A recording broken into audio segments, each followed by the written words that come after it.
एक लक्षात घेतलं पाहिजे तुम्ही की नाशिकचं प्रकरण हे देवेंद्र फडणवीस यांनी आता त्याच्यावरती ॲक्शन घेतली, कारवाई केली, हे खरं आहे.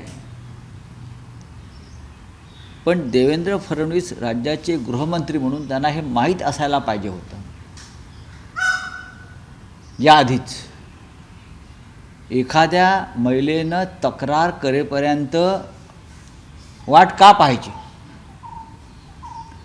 तिथे काहीतरी विचित्र घटना घडत आहेत, तिथे काहीतरी समाजविघातक कृत्य घडत आहेत आणि त्या समाजविघातक अशा कृत्यामध्ये आपल्या मंत्रिमंडळातले सहकारी आमदार खासदार सहभागी आहेत. हे जर राज्याच्या मुख्यमंत्र्यांना त्याची कल्पना असेल तर ते त्याने थांबायला नको होतं आणि तात्काळ कारवाई करून त्याच वेळेला तिकडे धाडी घालून हे प्रकार थांबवले असते तर कदाचित अनेकांचं आयुष्य, प्रतिष्ठा, अब्रू वाचली असती. किंवा आता जे ते म्हणत आहेत मुख्यमंत्री की नळबळी गेले, कदाचित त्यांचे प्राण वाचले असते. ह्या सगळ्याला सरकारही तितकंच जबाबदार आहे हे दुर्दैवानं म्हणावं असं वाटतं. ते कसली वाट पाहत होते, कोणाची वाट पाहत होते? तुमचं जर इंटेलिजन्स विरोधकांवर पाळत ठेवण्या इतपत सक्षम आहे, मग ते अशा अघोरी बाबा बुवा वगैरे वगैरे वगैरे च्या जागेमध्ये अत्यंत घृणास्पद क्रूर कृत्य घडत असतील आणि तुमच्याकडे माहिती होती बऱ्याच दिवसापासून असं तुम्ही काल सांगताय विधानसभेत, मग तुम्ही हे थांबवलं का नाही? तुम्ही अनेक वर्ष मुख्यमंत्री आहात, त्याच्या आधीसुद्धा तुम्ही गृहमंत्री होता, डेप्युटी CM होतात, त्याच्या आधी आपण मुख्यमंत्री होता, तरीही ही माहिती आपल्याकडे आलेली असताना आपण एका महिलेच्या तक्रारीची वाट पाहत बसलात. हे अत्यंत मला असं वाटतं हे चुकीचं आहे. सर, नाशिकमधले एखाद्या व्यक्तीला पकडल्यानंतर पोलीस त्याला त्याच्या तोंडातून वधवून घेतात की नाशिक जिल्हा कायद्याचा बालेकिल्ला, मात्र इथून मागचे सगळे तुम्ही तर तिकडे हे होतात, संपर्क प्रमुख राहिले, तिथे व्यवस्था पाहिजे, एवढे प्रकरण समोर येतात, पत्रकारांवरती हल्ले होतात लोकांचे. नाही, नाशिक सोडून द्या, ती नाशिकमधली एक फॅशन झाली आहे पोलिसांची. पण महाराष्ट्र हा कायद्याचा बालेकिल्ला आहे का? संपूर्ण महाराष्ट्र हा ज्या पद्धतीनं कायद्याचा बालेकिल्ला असायला पाहिजे, नाशिक जर खरोखर कायद्याचा बालेकिल्ला असता तर खराससारखी प्रकरणं निर्माणच झाली नसती. खराससारखी प्रकरणं निर्माण झालीच नसती जर हा नाशिक किंवा अन्य कोणताही जिल्हा बीड कोण आहेत तिथे? ज्याने हे सगळं बीडमध्ये घडवलेलं आहे आणि जे चित्र आपण पाहत आहे हे सगळे भारतीय जनता पक्षाचे हस्तक आणि समर्थक आहेत. कॅप्टन खरात हा भारतीय जनता पक्षाचा प्रचारक होता. त्याचा निवडणुकांमध्ये त्याच्या प्रचारासाठी वापर करून घेतला. आपण एक चित्र पाहिलं असेल की बच्चू कडू त्यांना भेटायला गेले आणि बच्चू कडूंना आशीर्वाद देतात, भारतीय जनता पक्षाच्या मंत्रिमंडळातले मंत्री बनून मला भेटायला या.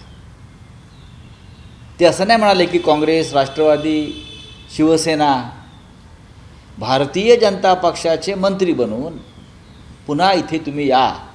याचा अर्थ असा आहे की भारतीय जनता पक्षाविषयी त्यांना सहानुभूती होती आणि भारतीय जनता पक्ष अशोक खरातांना सर्व सहकार्य करत होतं आणि निवडणूक काळामध्ये अशोक खरात त्यांच्या भक्तांवर दबाव आणून भारतीय जनता पक्षाचा प्रचार करा, त्यांना मतदान करा अशी भूमिका नक्कीच घेत होता.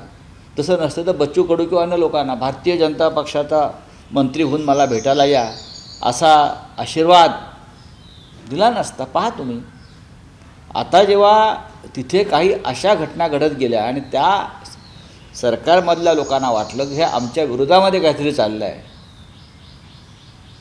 त्यानंतर तिथे कारवाईला सुरुवात झाली आणि चांगल्याही कारवाई झाली, उशिरी का होईना कारवाई झाली. जयकुमार रावत जे मंत्री होते महायुती सरकारमध्ये, म्हणजे 2014 ते 19 दरम्यान जेव्हा मुख्यमंत्री होते तेव्हा सरकारमध्ये मंत्री असलेले जयकुमार रावल यांनी 1.5 कोटींचा निधी हा त्यांच्या मंदिराला 2018 साली दिलेला होता, तसा जी आर काढला होता. म्हणजे पाण्यावरनं उद्धव ठाकरेंच्या सरकारमध्ये बघा, देवेंद्र फडणवीस यांनी याच्यावरती जास्त न बोललेलं बरं का भाजपच्या लोकांनी. मी जे म्हणतोय की अशोक खराता भारतीय जनता पक्षाचा अधिकृत प्रचारक होता, अधिकृत प्रचारक होता.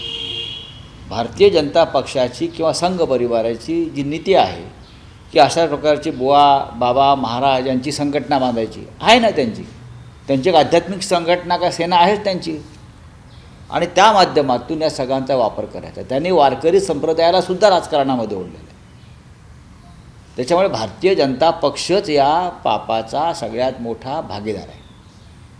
याचं प्रायश्चित भारतीय जनता पक्षाने घेतलं पाहिजे. तुम्ही गृहमंत्री आहात, मुख्यमंत्री आहात, तुम्ही विधानसभेत वाचून दाखवाल काही म्हणून लोक त्यावर विश्वास ठेवणार नाहीत. या सगळ्यामध्ये आपल्या लोकांचाही तितकाच वाटा होता. हे जेव्हा मुख्यमंत्री स्वीकारतील तेव्हा त्यांना मी म्हणेन की तुम्ही निष्पक्षपणे काम करताय. सर, एकीकडे अशोक खरात गुन्हेगार आहेत, मात्र त्याच्या महिला आहेत, त्यांचे फोटो सोशल मीडियावर अत्यंत बिभत्सपणे व्हायरल केले जात आहेत आणि त्या महिलांची अगोदर डिग्निटी किंवा त्यांचा फायदा घेतला गेला. आतापर्यंत असं कधी झालं नव्हतं. कोणत्याही महिलांची चित्र किंवा फोटो या संदर्भात त्यांची ओळख ही गुप्त ठेवली जात होती. हे प्रथमच महाराष्ट्रात महिलांची बेआबरू. बरं, हे मोबाईल कोणाकडे होते? जप्त केलेले मोबाईल पोलिसांकडे आहेत. पोलीस कोणाच्या नियंत्रणाखाली आहेत? गृह खात्याच्या. गृह खातं कोणाकडे आहे? भारतीय जनता पक्षाकडे. देशभरामध्ये असे अनेक प्रकार घडलेले आहेत बलात्काराचे किंवा अत्याचाराचे. कोणाचे फोटो आले नाहीत महिलांचे अशा उघडपणे. पण ह्या वेळेला नाशिकमध्ये प्रथमच कायद्याच्या बालेकिल्ल्यात त्या महिलांचे फोटो येत आहेत. याची लाज वाटली पाहिजे सरकारला. त्या संदर्भात ज्या मंत्री आहेत त्यांना, तेजस्विनी सातपुते की काय त्याच्या प्रमुख आहेत त्या सगळ्या तपास यंत्रणेच्या, त्यांनी याची चौकशी केली पाहिजे की फोटो बाहेर कसे येतात महिलांचे. ह्याच्यामागे काय आहे? कोणाचं डोकं आणि षडयंत्र आहे? सर, राज्यामध्ये अजित पवार यांचे पक्ष सरकारमध्ये आहे, मात्र त्यांचा मृत्यूची गुन्हा दाखल होतो कर्नाटकमध्ये, जुरो एफ. कसं असतं की देवेंद्र फडणवीस हे वारंवार सांगत होते ते माझे जीवाभावाचे मित्र होते वगैरे. जीवाभावाचा मित्र असतं तर FIR दाखल केला असता पवार कुटुंबियांचा. पवार कुटुंबियांचा FIR दाखल करायला काहीच हरकत नव्हती. नाही, तसं नाही झालं. चला हिंदी में. उद्धव साहेबांचा काल एकनाथ शिंदे यांनी उद्धवसाहेब ठाकरे असा उल्लेख केला विधान भवनामध्ये आणि त्यांचं उत्तम आरोग्य लाभो असं देखील. ठीक आहे, चांगलं आहे ना. शिष्टाचार आहे, संस्कार आहेत. उद्धव ठाकरे या राज्याचे माजी मुख्यमंत्री आहेत. उद्धव ठाकरे यांनी एकनाथ शिंदेंना असंख्य पदं दिलेली आहेत. त्यांची जडणघडण केलेली आहे. ते जर केलं नसतं तर जी 50-50 कोटीची जी काही क्षमता निर्माण झाली ती निर्माण झाली नसती. त्याच्यामुळे ती कृतज्ञता त्यांच्या मनामध्ये असेल की आजही आपण ज्या पदावर बसलो आहोत फडणवीस मंत्रिमंडळात, ते श्री उद्धव ठाकरे यांच्या मेहनतीमुळेच. त्याच्यामुळे एक शिष्टाचार म्हणून जर त्यांनी केला असेल त्याच्यावर बातम्या करू नका. बोले सर, एक मिनट, मराठी ट्रांसजेंडर पे बात शुरू हो. हाँ बोलिए. पार्टी मीटिंग बुलाई गई है वेस्ट एशिया के कॉन्फ्लिक्ट को लेकर बात होगी. राहुल गांधी उपस्थित रहेंगे. हम रहेंगे ना उपस्थित, क्यों नहीं रहेंगे. अगर ऑल पार्टी मीटिंग में प्रधानमंत्री आते हैं और बातचीत करते हैं तो सभी पार्टियों के प्रमुख नेताओं ने जाकर अपनी बात उनके सामने रखनी चाहिए. आज विश्व की हालत ऐसी है युद्ध के बाद कि भारत का अस्तित्व है या नहीं इस पूरे मामले में ये पता नहीं चल रहा है. पाकिस्तान का अभिनंदन ट्रंप ने किया है क्योंकि पाकिस्तान ने इनिशिएटिव लिया है कि ईरान और इज़राइल की जो युद्ध चल रहा है उसमें मध्यस्थता करने को अब तैयार है. ये पाकिस्तान ने भूमिका ओपनली ली है. लेकिन भारत सरकार भूमिका नहीं ले रही है, किसी प्रकार की भूमिका नहीं ले रही। तो प्रेसिडेंट ट्रंप ने भी पाकिस्तान का अगर स्वागत किया है तो मोदी जी कहाँ हैं? विश्वगुरु कहाँ हैं हमारे? इतना बड़ा देश है, हम कहाँ है? मोदी को तो ट्रंप ने फंसा दिया मोदी को ट्रंप ने, उनकी पूरी बेइज्जत कर दी है। चलिए, thank you. Sir transgender bill वाली बीच में बात हुई है। मोदी जी को फोन किया और मोदी जी ने बताया कि शांति बहाल हो और उसका रास्ता खुले, सकारात्मक बात हुई है ट्रंप से। हमें मालूम नहीं, मोदी जो बोल रहे इसलिए हम सुन रहे हैं। ट्रंप हमको मालूम नहीं। अभी हम ऑल पार्टी मीटिंग में इस बारे में चर्चा करेंगे। देश विदेशातील प्रत्येक घडामोडींचे लाईव्ह अपडेट मिळवण्यासाठी आता साम टीव्हीच्या सर्व सोशल मीडिया प्लॅटफॉर्मला लाईक, फॉलो आणि सबस्क्राईब करा। तसंच सर्व नोटिफिकेशनसाठी बेल आयकॉन प्रेस करायला विसरू नका।